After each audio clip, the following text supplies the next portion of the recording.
Hello everyone, this is CJ Novo 992 and today we are back with another brand new video, and as you could probably tell by the gnasher, the language and the overly dramatic hand movement already 15 seconds in to today's video, we are finally here to discuss our first signing of the January transfer window, 23 days deep. We finally get a bit of relief, people. All that worrying, all that waiting, man, has been killing me. It's like waiting for the next episode of The Last of Us to come out so I can see what happens. Well, finally, people, the first guy is in. Michael Beale's first signing as Rangers manager as well, and it's none other than someone we spoke about 12 days ago right here on the channel. So without any further ado, a massive welcome to the Football Club, Mr. Todd Cantwell. Now, addressing the elephant in the room, and no, I'm not talking about me. Ouch. Words hurt, people. Can't believe you just said that to me. We have, of course, already discussed Todd Cantwell in that video previously mentioned already, in about a 15-16 minute video breaking the man down, the rumour down, and everything like that. So don't worry if you have actually seen that video. I'm not just going to sit here and repeat the exact same stuff I said in that video, although that would be really easy and probably quick for everyone involved. But no, I'm not going to do that. I'm not going to take the easy route, people, but also I'm also going to try and bridge the video for those who didn't click on a rumour video, because I know not everyone likes to get invested in a potential rumour in case the player doesn't work out, so maybe you never clicked on that video. So I'm going to try and make both sets of camps happy in today's video while discussing the latest signing itself. So without any further ado, people, let's go ahead and discuss the newest signing and see what we've just brought in to the old Football Club. Starting off with the deal and everything like that, the moolah that's out there, the length, the all that stuff and all that malarkey that's probably going to dominate over the next week or two or anything like that. Well, as expected, people, we don't give information and potential fees. It's undisclosed and all that malarkey. Now, we know Todd Cantwell's contract was running out at the end of the season, so I imagine it would have been on the cheaper side, but again, Rangers haven't released the information. Everything you read out there and everything you've saw is just speculation that's actually on the price, so I'm not going to feed into that. All we do know is it was for buttons compared to what he was worth 2 years ago when he was getting touted for 40 million bucks, people. Rangers just walked up and said, here's a fiver. We'll take Todd now and we'll slap the number 13 on him. Rest in peace, Andy Firth. Now, none of this is a surprise to me, people. The fact that we aren't releasing how much we spent, and neither is Norwich on their side, even though, again, I imagine it will be on the cheaper end as he was available for a pre-contract and everything like that, which, again, is just a tremendous signing overall in my personal opinion. But none of that is a surprise or frustrating to me. What is frustrating is we didn't actually get told how long his contract is. All we got told was it was a long-term deal. So that's all I can give you. But considering what Michael Beale spoke about for regarding transfers and what he wants not only this year but the year after year, I imagine it was about a 3-4 year deal if you want to actually put it there. But I am sorry there's not too much detail regarding these aspects of the deal, but we just don't get told any of this, unfortunately, people. But let's get to some stuff that we can actually talk about then, shall we? That's the fact that Todd, what he is, what type of player is he, where can he impact this team right away? And straight off the bat, people, he is very like a Tillman. He is very like a Kent in terms of technical ability, wanting to get on the ball and wanting to beat a player. But where I think, again, leans more towards a Tillman is that creativity. And I think whether you watch him for a minute or you watch him all his entire life, what you'll see right away is he's a very, very clever football player. He puts himself in the right position. Doesn't matter if you start him out on the left-hand side where he spent the majority of his career as a wide midfielder. But again, I struggle to call him a winger because you watch him for 1 minute and he's never got chalk on the old boots. He just drifts in where the space is, and that for me is something that Tillman does very well as well. And I think if you go back to when he didn't start versus Kilmarnock, you saw how little the touches Arfield got in that position. Then you compare it to the Tillman, how many touches he gets when he plays in the same position, and that's because of the intelligence on the park. And Todd's got that as well. He'll just find pockets of space, he'll drift into the areas, and he'll go to where it could potentially hurt the opposition. And the more players like that, as we've seen how dominating and how creative a Tillman has been regarding us this season, is very exciting to me, because this is what we need. We can't be just overly reliant on a 20-year-old loanee. Let's get our own players in like that. That's clearly Michael Beale's style. So yeah, we've got a really, really intelligent football player who gets in the right place at the right time.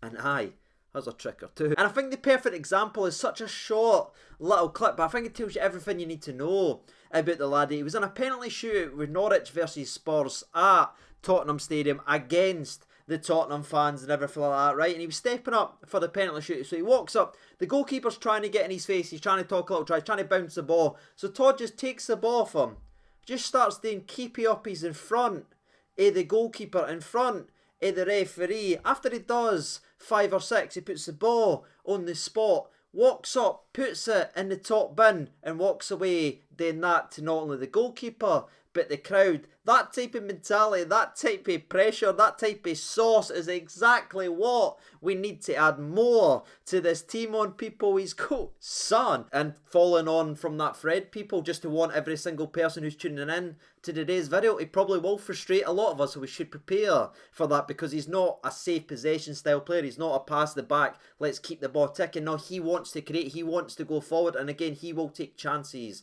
with the football, trying to push it forward. But again, I just feel like we've got to the stage now, watching the team play a certain way for so long. This is exactly what we need, people, and it's no doubt that he has been headhunted from day one that Michael Beale walked in to this football club. And again, I trust Beale. Do you? This is the guy he really, really wanted, and now he's got him in the door, first ballot, and I can't wait to see the laddie play. But that's the type a player he is, very comfortable on either foot, probably a modern day football player if you want, in terms of his ability to go left hand side, right hand side, and again he can play right across the middle, but for me it will be probably starting out in one of these wide positions and attacking centrally. That's what we'll see him doing at Rangers. He's not a run down the wing, whip a ball in type of player. He's let's get in the ball, let's try and create, I'll give it to you, you give it back, let me drive into the box style player, which again is what we'd be crying out for. And it's interesting, right, because I've sat here and I've said what this and this and this from the Rangers end, what we could get out this laddie, but now that he's actually signed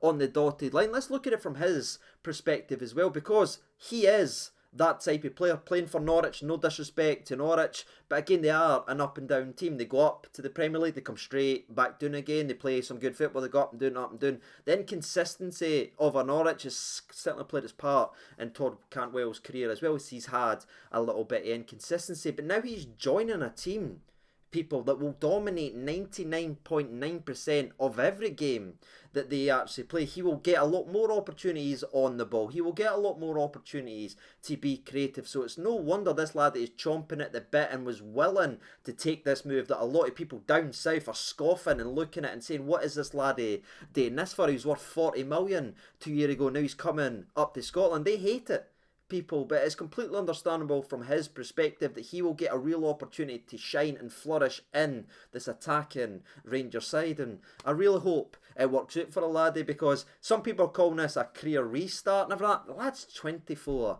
years old. There's people done at 24. That is frightening if that's your aspect in life, but I am very, very excited to see, because if he could take his creative when he's at his best and bring it to this team where again he will get a lot more of the ball and get a lot more opportunities, this could be an extremely good signing. And again, no wonder Beale's so chuffed with it. But getting into something we discussed last time regarding the old numbers and stats, something I actually need to take pretty much from the last video, so bear with me if you gave it a couple of minutes, but I think it gives it a bit more context, because again, there is people slamming this move. There's a lot of angry English people down south, media people upset that a laddie that was touted for the Stars is willing to come up to Scotland rather than going to this club or this club. There is some people frustrated at this, and when you look at his stats, some people are starting to label him as a one season wonder almost for Norwich, which is absolutely kind of ridiculous and everything like that, because you could see the laddie's talent. But let's actually address the old elephant in the room then, shall we? That is his stats and how poor he's been recently for Norwich and over the last season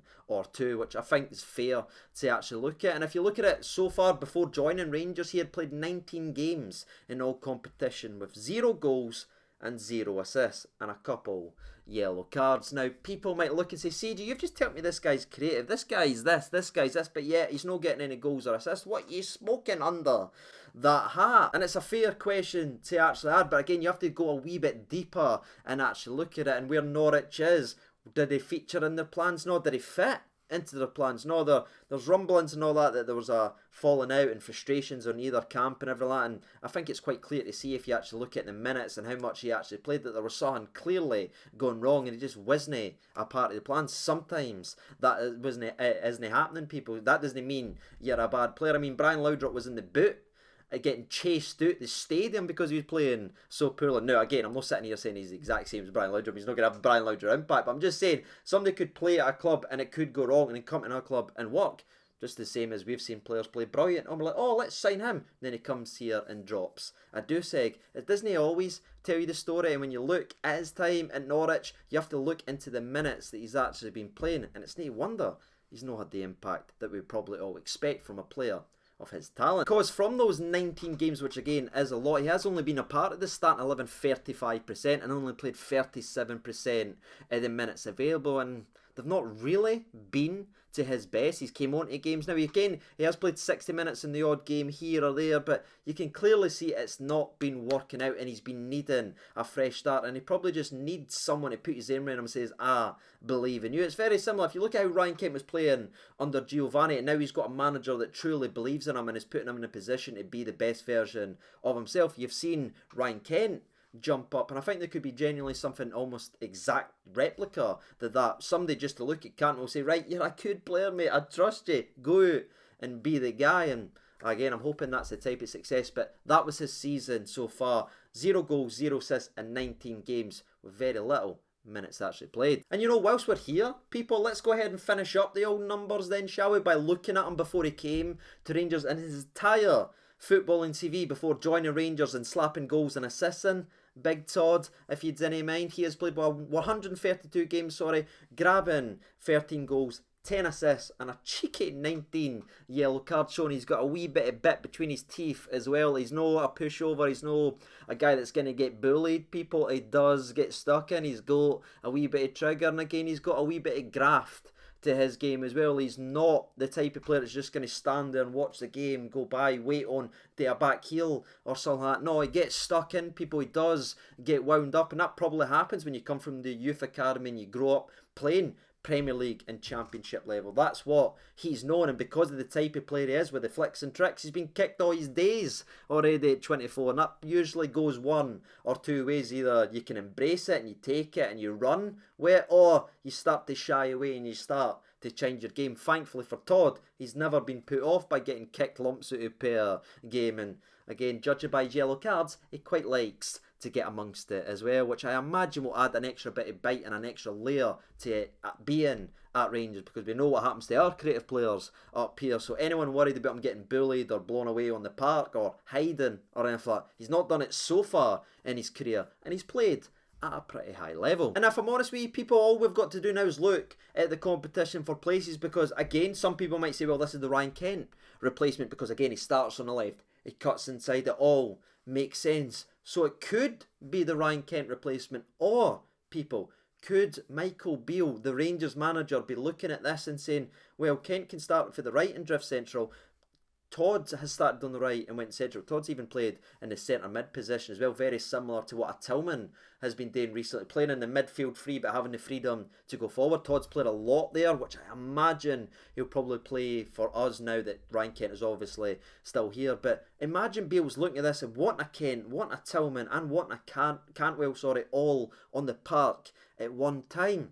People, that could be what Michael Beale is cooking, and that could be a very, very dangerous Rangers creative side, attacking Rangers side, if we get all the pieces going at once. It's very interesting, and again, it's what we've been asking for, quality and creative quality. No grafters, no triers, no boys who's there, you're like, oh, he's here for Scottish registrations. No, this is a guy who's genuinely got quality, and when he starts or he comes off the bench, you know he'll try and impact the game a certain way. And at the age of 24 as well, people, this is an absolute no-brainer. I'm sorry, I know not everyone's excited. I saw it in the rumour video, but I just can't wrap my head around this not being an exciting transfer for us as a football club. 24 years old, worth 40 million 2 years ago, or 30 million, whatever they were touting down there and everything like that, to get him in for buttons and give him an opportunity to be creative and get his career back on track. This excites the living hell out of me, people, and the more attacking players in the starting 11, the better and happier I am. And that's truthfully, that's all I'm going to say about Tor. Again, I'm not going to sit here and repeat everything I said the last time. I'm buzzing with this transfer. I cannot wait to see the laddie play. What about you? Let me know your thoughts and opinions down there in the comment section below as we welcome the newest and first signing under Michael Beale's reign as manager. How do you feel? Do you think the laddie will be a success? It'd be great to see down there in the comment section below. Now the rumours, and now the transfers went from rumour to transfer. Do you feel a wee bit different about the laddie? That'd be fun to see as well. But until next time, ladies and gentlemen, which will be very, very soon, and that as well. Again, I will try to keep you updated on the real transfers that's out there. And if I believe that there is something in something, I'll sit here and make a video on it, which again should be very, very soon. But until next time, I've been CJ Nova 92. Thank you so much for watching, and bye.